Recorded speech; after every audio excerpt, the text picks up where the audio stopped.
Hit TV YouTube channels లో మీ వ్యాపార ప్రకటనలకు మరియు ప్రమోషనల్ ఇంటర్వ్యూస్ కోసం వెంటనే సంప్రదించండి. నమస్తే. ఎన్నో ఆధ్యాత్మిక కార్యక్రమాలు నిరంతరం మన ఛానల్లో కొనసాగుతూనే ఉంటాయి. చాలా అంటే చాలా విశిష్టమైనటువంటి వ్యక్తులు మనకి కలుస్తూ ఉంటారు. వాళ్ళతో ముచ్చటించినప్పుడు చాలా ఆనందంగా, మనసుకి చాలా ఆహ్లాదంగా అనిపిస్తూ ఉంటుంది. అలాంటి వారిలోనే ప్రముఖులు అని చెప్పొచ్చు. ప్రముఖ ఆధ్యాత్మికవేత్త డాక్టర్ నూరి నారాయణమూర్తి గారు ఈరోజు నాతో పాటు స్టూడియోలో ఉన్నారు. పండగల విశేషాలు తెలుసుకునే ప్రయత్నం చేద్దాం. ఈ శ్రావణ మాసంలో వచ్చే ముఖ్యమైన పండుగల గురించి మాట్లాడే ప్రయత్నం చేద్దాం.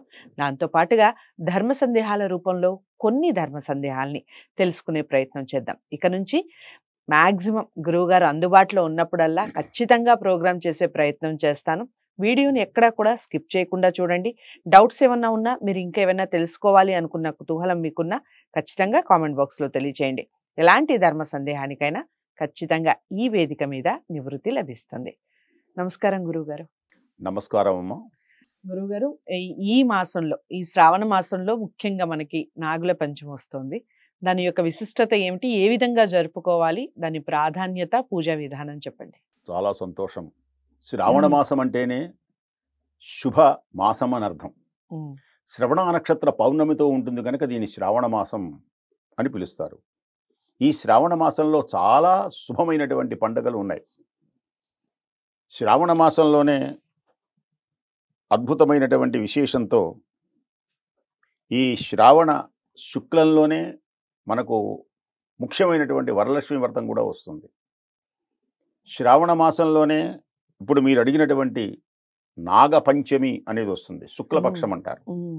ఈ శ్రావణ మాసంలోనే కృష్ణాష్టమి వస్తుంది. చాలా చాలా పుణ్యమైనటువంటి విశేషములు. ఇంకొక విశేషం ఏంటంటే శ్రావణ పౌర్ణమి, దానిని జంజాల పౌర్ణమని రకరకాలైనటువంటి పేర్లతో కూడా పిలుస్తారు. సరే, శ్రావణ మాసంలో వచ్చేటువంటి నాగపంచమి ఇది చాలా శక్తివంతమైనటువంటిది అని అర్థం. అందరూ దేవతలలో కూడా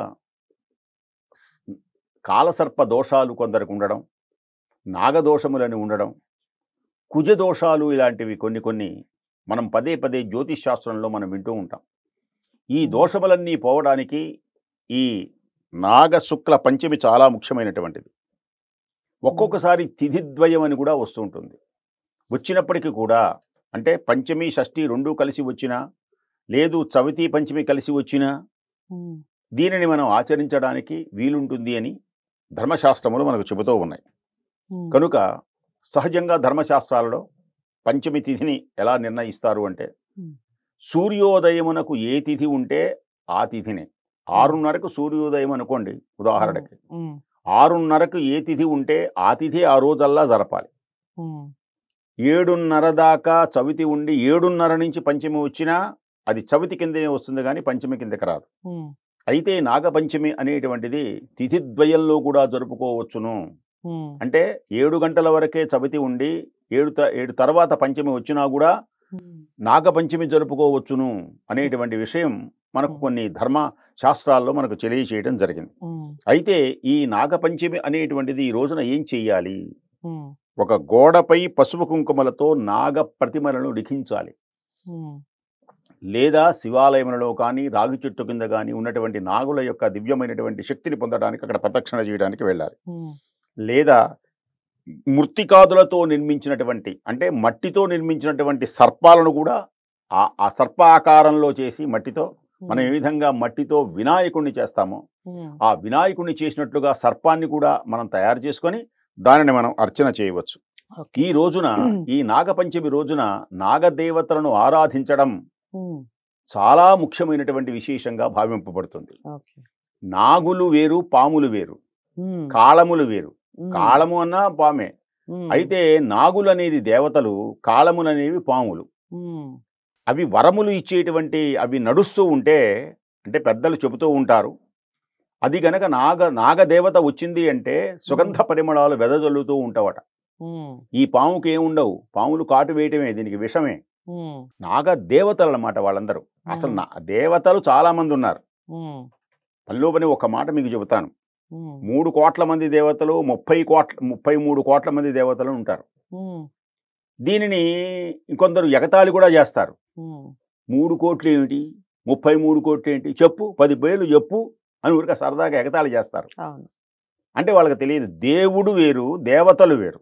అసలు ముందు ఆ విభాగం తెలియాలి. మన హైందవ సంప్రదాయంలో కొన్ని అనేకమైనటువంటి మంత్రశాస్త్ర గ్రంథములలో దాగి ఉన్నటువంటి అనేకమైన విషయాలు తెలియాలి. 3 కోట్ల ఎవరు, 33 కోట్ల ఎవరు కూడా మాట వచ్చింది కనుక చెప్తాను ఒక్క క్షణం. కోటి అంటే సమూహం, కోటి అంటే 100 లక్షలు, కోటి అంటే అంచు అని కూడా ఉంది. కోటి అంటే సమూహం. 3 కోట్ల మంది దేవతలెవరో అని అడిగాడు అనుకోండి. 3 ఎవరు అంటే కోటి అంటే సమూహం చెప్పుకున్నాం కదా. కోటి 3 బ్రహ్మ, విష్ణు, మహేశ్వరుడు 3. బ్రహ్మ గారి సమూహం, విష్ణువు గారి సమూహం, రుద్రుడు గారి సమూహం, అంతే 3 కోట్లు. తెలిసిపోయింది. తెలుసుకుంటే మహా తేలిక, తెలియకపోతే మహా చిక్కు. 33 కోట్ల మంది దేవతలు ఎవరు? అసలు ఈ 33 సంఖ్య ఏమిటి అని కూడా మనం తెలుసుకోవాలి. ఈ 33 అంటే ఏమిటి అంటే ఏకాదశి రుద్రులు 11 మంది, ద్వాదశాదిత్యులు 12 మంది, అష్టవసువులు 8 మంది, ప్రజాపతి, ఇంద్రుడు కలిపి మొత్తం 33. ఈ 33 యొక్క సమూహమే 33 కోట్ల మంది దేవతలు. ఈ అనేక మంది దేవతల పరంపరలో నాగులు ఉంటారు. రకరకాలైనటువంటి గరుడ, గంధర్వ, కిన్నర, కింపురుష, సిద్ధ, సాధ్య ఇలాంటి మనకు గోచరమవుతూ ఉంటారు. వాటిలో ఈ నాగులు అనేటువంటి ఒక దేవత. ఈ నాగులు చేసేటువంటి పని ఏమిటి అంటే కాలసర్ప దోషాలు ఉన్నా, అలాగే భార్యాభర్తల యొక్క తగవులు ఉన్నా, ఇంటిలో ఛిద్రములు అంటే ఇంటిలో పదే పదే ఉన్నటువంటి ఈ ఛిద్రములన్నీ తొలగిపోవడానికి ఈ నాగపంచమి చేస్తారు. గోడ మీదైనా సరే పసుపు కుంకాలతో రాయొచ్చు. కొన్ని ఇళ్ళు మీరు చూసి ఉంటారు. పాతకాలపు ఇళ్లలో ఒక గోడ మీద పసుపు కుంకాలతో ఒక బొమ్మలాగా గీస్తారు. దానిని రోజు ఆరాధిస్తారు. గృహప్రవేశ సమయంలో తప్పనిసరిగా రాస్తారు. ఆ తర్వాత కొందరు తుడుస్తారు. అలా ఉంటుంది. అలా చేయవచ్చు. ఇందాక చెప్పినట్లుగా మట్టితో నాగస్వామి వారిని చేసి ఆరాధించడం. ముఖ్యంగా తోబుట్టువులను ఆరాధించడం అనేటువంటి ప్రాంతం. ఈ విషయంలో ముఖ్యంగా గరుత్మంతుని కథ కూడా మనం ఆరాధించి స్మరించేటువంటి విధంగా ఉంటుంది. గరుత్మంతుడు ఈ నాగులకు శత్రువు.